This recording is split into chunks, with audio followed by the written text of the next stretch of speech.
ஊடகங்களின் பார்வையில் இன்று வெளியாகிய நாளிதழ்களில் உள்ள முக்கிய செய்திகளின் கண்ணோட்டம்.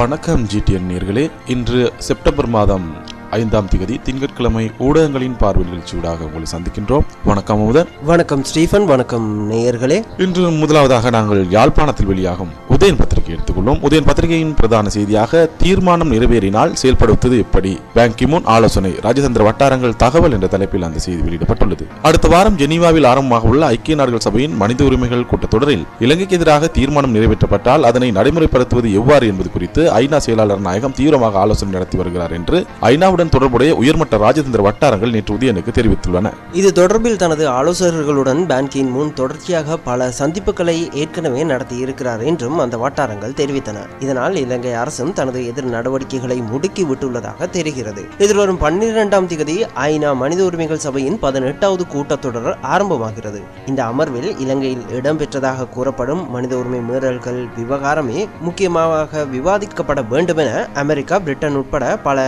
நாடுகள் ராஜதந்திர அழுத்தங்களை பிரயோகித்து வருகின்றன. இதனால் இலங்கைக்கு எதிரான தீர்மானங்கள் மேற்குலக நாடுகளால் இக்கூட்டத்தொடரில் முன்வைக்கப்படலாம் என்று எதிர்பார்க்கப்படுகிறது. ஏற்கனவே 2009ஆம் ஆண்டு போர் முடிந்த கையோடு மனித உரிமைகள் சபையில் இவ்வாறு மேற்குலக நாடுகளால் கொண்டுவரப்பட்ட இதுபோன்ற தீர்மானம் இலங்கையால் முறியடிக்கப்பட்டது. இலங்கையில் போருக்கு பிந்திய அபிவிருத்திக்கு உதவ வேண்டும் என்று இலங்கை ஆதரவு நாடுகள் முன்வைத்த தீர்மானம் நிறைவேற்றப்பட்டது. இலங்கைக்கு ஆதரவான அந்த தீர்மானத்தை அன்று இந்தியா, சீனா, ரஷ்யா, பாகிஸ்தான் ஆகிய நாடுகளுடன் மத்திய கிழக்கு நாடுகள் மற்றும் ஆப்பிரிக்க நாடுகள் என்பன ஆதரித்தன. எனினும் அதன் பின்னர் போர் குற்றச்சாட்டுகளில் இலங்கை ஈடுபட்டது என்பதற்கான நம்பகமான ஆதாரங்கள் உள்ளன என்று ஐநா பொதுச் செயலாளரால் நியமிக்கப்பட்ட நிபுணர்கள் குழு வெளியிட்ட அறிக்கை மற்றும் பிரிட்டன் சேனல் 4 தொலைக்காட்சி வெளியிட்ட ஸ்ரீலங்காவின் கொலைக்களம் ஆவணப்படம் என்பன வெளியாகிய நிலையில் உலகின் கருத்து இன்று பெருமளவில் மாற்றமடைந்துள்ளது. இந்த குற்றச்சாட்டுகள் தொடர்பாக சர்வதேச தரத்திலான விசாரணையை நடத்துமாறு மேற்குலக நாடுகள் இலங்கை அரசை வலியுறுத்தி வந்தபோதும் கடந்த 2 ஆண்டுகளுக்கு மேலாக அரசு அவ்வாறான ஒரு விசாரணையை நடத்த அடியோடு மறுத்து வருவதுடன் போர் குற்றங்கள் எவையும் இங்கு இடம்பெறவில்லை என திரும்ப கூறி வருகிறது. இத்தகைய பின்னணியிலேயே தற்போது மீண்டும் இலங்கை மீது ஐநா மனித உரிமைகள் சபையில் தீர்மானம் நிறைவேற்ற முயற்சிகள் மேற்கொள்ளப்படுகின்றன. அவ்வாறான ஒரு நிலையில் என்ன செய்வது, தீர்மானம் நிறைவேற்றப்பட்டால் அதனை எப்படி நடைமுறைப்படுத்துவது என்பன தொடர்பாக பான் கி மூன் ஆலோசனை நடத்தி வருகிறார். நிறைவேற்றப்படும் தீர்மானம் சர்வதேச விசாரணை குழு ஒன்றை நியமிக்கும்படி கோரும் என்றே அநேகமாக எதிர்பார்க்கப்படும் நிலையில் மனித உரிமை மீறல்கள் குறித்து விசாரிக்கும் அத்தகைய குழுவை எவ்வாறு நியமிப்பது, அதற்கான சட்டத்திட்டங்கள் என்ன, விசாரணைக்கான கால வரையறை, உள்ளடக்கப்படும் உறுப்பினர்கள் எண்ணிக்கை என்பன உட்பட பல விடயங்களையே ஐநா செயலாளர் ஆராய்ந்திருக்கிறார். ஐநா செயலாளரின் இந்த நடவடிக்கைகள் குறித்து ஐநாவுக்கான இலங்கை தூதரகம் இலங்கை அரசுக்கு அறிவித்து இருப்பதாக ராஜதந்திர வட்டாரங்கள் மூலம் அறிய முடிவதாகவும் அந்த செய்தியில் குறிப்பிடப்பட்டுள்ளது. உதயன் பத்திரிகையின் மற்றொரு செய்தியாக நல்லிணக்க ஆணைக்குழுவின் குறைகள் மன்னிப்பு சபை அறிக்கை வெளியிடும். கற்றுக்கொண்ட பாடங்கள் மற்றும் நல்லிணக்க ஆணைக்குழுவின் குறைபாடுகளை அம்பலப்படுத்தப் போவதாக சர்வதேச மன்னிப்பு சபை தெரிவித்துள்ளது. நல்லிணக்க ஆணைக்குழுவின் அடிப்படை முரண்பாடுகள் மற்றும் குறைபாடுகள் தொடர்பான தகவல்கள் உள்ளடங்கிய அறிக்கை ஒன்று விரைவில் வெளியிடப்படும் என்று சர்வதேச மன்னிப்பு சபை அறிவித்துள்ளது. நல்லிணக்க ஆணைக்குழுவின் குறைபாடுகள் எப்போது இவர்களுக்கு நியாயம் கிட்டும் என்ற தலைப்பில் மன்னிப்பு சபை அறிக்கை வெளியிடப்பட உள்ளது. இதேவேளை நல்லிணக்க ஆணைக்குழுவிடம் சாட்சியங்களை முன்வைக்குமாறு சர்வதேச மன்னிப்பு சபை, மனித உரிமைகள் கண்காணிப்பகம் மற்றும் சர்வதேச அனர்த்த குழு ஆகியவற்றுக்கு அழைப்பு விடுக்கப்பட்டிருந்தது. எனினும் அந்த அழைப்பை 3 அமைப்புகளும் நிராகரித்திருந்தமை குறிப்பிடத்தக்கது. உதயன் பத்திரிகையின் மற்றொரு செய்தியாக வன்னியில் பொதுமக்களை கொன்று குவித்ததை உலக நாடுகள் அப்போது நன்கு அறிந்தே இருந்தன, அம்பலப்படுத்துகிறது விக்கிலீக்ஸ். அமெரிக்க ஆவணம் ரகசியம் என்ற தலைப்பில் அந்த செய்தி வெளியிடப்பட்டுள்ளது. போரின் இறுதி கட்டத்தில் பொதுமக்கள் பாதுகாப்பு வலயங்கள் மீது படையினர் தாக்கியதை இலங்கைக்கு உதவி வழங்கும் இணைத்தலைமை நாடுகளும் அறிந்திருந்தன என்று உலகில் பெரும் சர்ச்சையை ஏற்படுத்திய விக்கிலீக்ஸ் இணையதளம் தகவல் வெளியிட்டுள்ளது. பொதுமக்கள் மீதான தாக்குதல்கள் குறித்த விவகாரத்தை தான் இலங்கை ஜனாதிபதியின் அப்போதைய ஆலோசகரான பசில் ராஜபக்சவிடம் எழுப்பியதாக கொழும்புக்கான அப்போதைய அமெரிக்க தூதுவர் ராபர்ட் பிளேர் 2009ஆம் ஆண்டு மார்ச் மாதம் 5ஆம் தேதியில் நடந்த சந்திப்பு ஒன்றில் இலங்கைக்கு உதவிகளை வழங்கும் இணைத்தலைமை நாடுகளிடம் கூறியுள்ளார். பொதுமக்களுக்கான பாதுகாப்பு வலயங்களாக அறிவிக்கப்பட்ட பகுதிகளின் மீது தொடர்ச்சியாக சில நாட்கள் மேற்கொள்ளப்பட்ட தாக்குதல்கள் குறித்து வந்த நம்பகமான தகவல்கள் பற்றி தூதுவரின் கரிசனைகளுக்கு பசில் ராஜபக்ச வெளிப்படைத்தன்மையுடன் இருக்கவில்லை என்று அமெரிக்க தூதரகத்தால் மார்ச் 5ஆம் தேதி அனுப்பப்பட்ட தகவல் கூறுகிறது. பொதுமக்களுக்கு பாதிப்பு ஏற்படுவதை தவிர்ப்பதற்கான முன்னெச்சரிக்கை நடவடிக்கையாக கனரக ஆயுதங்கள் பயன்படுத்துவதை நிறுத்துவதாக சர்வதேச சமூகத்துக்கு இலங்கை அரசு மீண்டும் உறுதி வழங்கியிருந்தது. பாதுகாப்பு வலயங்களாக அறிவிக்கப்பட்ட இடங்களிலிருந்து விடுதலை புலிகளால் இலங்கை படையினர் மீது நடத்தப்பட்ட பீரங்கி தாக்குதல்களை எதிர்த்து படையினர் தம்மை பாதுகாத்துக் கொள்ள வேண்டியிருந்தது என பெசில் ராஜபக்ச கூறியுள்ளார். ஆனால் பதில் தாக்குதலாக நடத்தப்பட்ட ஷெல் தாக்குதல்கள் பொதுமக்களின் உயிர்களை காவு கொண்டன. இலங்கை அரசு கடப்பாட்டை மீறுவதாக உள்ளது எனவும் அமெரிக்க தூதுவர் சுட்டிக்காட்டியுள்ளார் என்றும் அமெரிக்க தூதரகம் வாஷிங்டனுக்கு அனுப்பிய ஆவணங்கள் கூறுகின்றன. இந்த தகவல்கள் விடுதலை புலிகளுக்கு எதிரான போர் வெற்றி கொள்ளப்பட்டதாக அரசு அறிவிப்பதற்கு 2 மாதங்களுக்கு முன்னதாக அனுப்பப்பட்டிருந்தன. பகிரங்கமாக கோரும் அறிக்கைக்கு மாறாக தாம் கனரக ஆயுதங்களை பயன்படுத்தியதாக இலங்கை அரசு உதவி வழங்கும் நாடுகளுக்கு கூறியிருந்தது எனவும் விக்கிலீக் இணையதளம் தகவல் வெளியிட்டுள்ளது. பெசில் ராஜபக்ச 2 அண்மைய சந்திப்புகளின் போது இலங்கை படையினர் பொதுமக்கள் பாதுகாப்பு வலயங்கள் மீது செல் தாக்குதல் நடத்தினர் என ஒப்புக்கொண்டுள்ளார். ஆனால் அந்த விடயத்தை பேசுவதில் அவர் அவ்வளவு விருப்பமில்லாதவராக இருந்தார் என்றும் நோர்வே தூதுவர் கூறியிருக்கிறார். ஆனால் மிக மோசமான மனிதநேய பேரழிவு குறித்து ஒரு அறிக்கை வெளியிட வேண்டும் என்று ஐரோப்பிய ஒன்றியத்தினால் கேட்கப்பட்டதை ஜப்பான், நோர்வே ஆகிய உதவி வழங்கும் நாடுகள் எதிர்த்தன எனவும் பாதுகாப்பு வலயங்கள் மீது தாக்குவதற்கு அப்பால் தமது முன்னைய கரிசனைகள் பலவற்றுக்கு இலங்கை சாதகமாக நடவடிக்கைகளை மேற்கொள்வதாக அந்த நாடுகள் கூறியது எனவும் அமெரிக்க தூதரகத்தின் கசிந்த தகவல் தெரிவித்துள்ளது.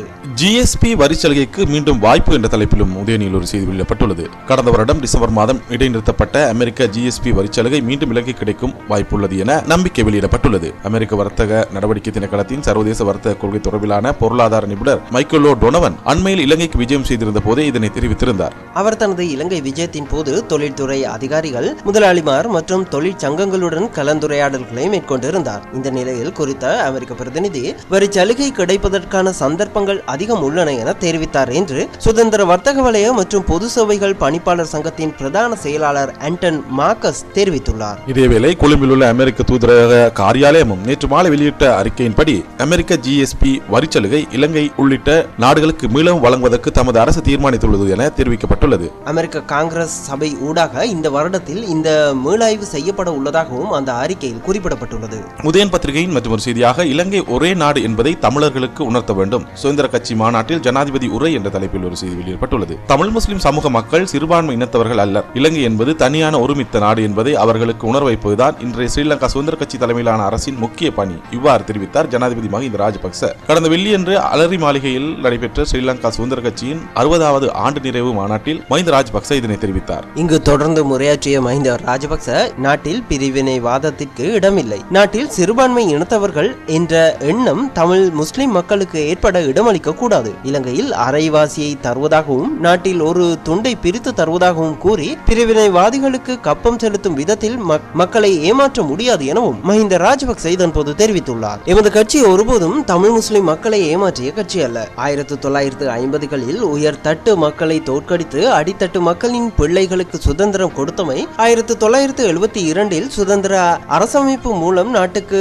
பிரிட்டனிடமிருந்து முழுமையான சுதந்திரத்தை பெற்றுக் கொடுத்தமை மற்றும் 2009இல் நாட்டில் பயங்கரவாதத்தை தோற்கடித்தமை போன்ற முக்கிய நடவடிக்கைகளை ஸ்ரீலங்கா சுதந்திர கட்சி செய்து முடித்துள்ளது எனவும் அதற்காக நாம் பெருமைப்பட வேண்டும் எனவும் ஜனாதிபதி மஹிந்த ராஜபக்ச இதன் போது மேலும் கூறியுள்ளார். அடுத்ததாக தென்னிலங்கையில் வெளியாகும் தமிழ் தினசரியான வீரகேசரி பத்திரிகை எடுத்துக்கொள்வோம். வீரகேசரி பத்திரிகையின் பிரதான செய்தியாக மர்ம மனிதர்களின் அடாவடித்தனத்தை தடுத்து நிறுத்த கோரி உண்ணாவிரதம், தமிழ் கட்சி தலைவர்கள் ஒன்று கூடி தீர்மானம், ஜனாதிபதி சந்திக்கவும் முடிவு என்ற தலைப்பில் அந்த செய்தி வெளியிடப்பட்டுள்ளது. யாழ்குடா நாடு உட்பட நாட்டின் பல பகுதிகளில் இடம்பெற்று வரும் மர்ம மனிதர்களின் அடாவடிகளுக்கு முற்றுப்புள்ளி வைக்குமாறு கோரி இதுவரும் 10ஆம் தேதி சனிக்கிழமை யாழ்ப்பாணத்தில் உண்ணாவிரத போராட்டம் இடம்பெற உள்ளது. இதற்கான தீர்மானம் நேற்று யாழ்ப்பாணத்தில் உள்ள தமிழர் விடுதலை கூட்டணியின் அலுவலகத்தில் அக்கட்சியின் தலைவர் ஆனந்த சங்கரி தலைமையில் நடைபெற்ற கூட்டத்தில் எடுக்கப்பட்டுள்ளது. இந்த கூட்டத்தில் அரசியல் கட்சி பிரதிநிதிகள் மற்றும் சமய தலைவர்கள், மனித உரிமை ஆய்வாளர்கள், உள்ளூராட்சி சபைகளின் பிரதிநிதிகள் என பலரும் கலந்து கொண்டனர். குடாநாட்டில் மர்ம மனிதர்களின் ஊடுருவல் பெரும் பிரச்சனையாக மாறியுள்ளது. மர்ம மனிதர்களின் அடாவடித்தனத்தினால் மக்கள் நிம்மதியிலிருந்து